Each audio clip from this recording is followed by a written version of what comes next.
administrative message has been issued by a broadcast station or cable system beginning on November 9th at 7:30 p.m. and ending on November 10th at 1:30 a.m. for the following counties or areas: Washington, D.C.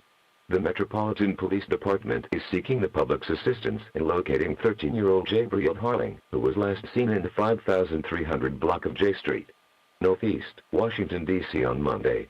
He is described as a black male with a dark complexion, 5 feet, 100 to 110 pounds, with brown eyes and medium curly fade hairstyle. He was last seen wearing a black shirt and blue jeans.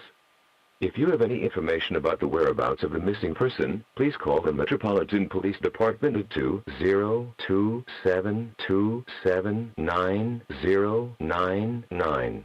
Reports can also be texted anonymously to 50411. Thank you for your assistance. End of message.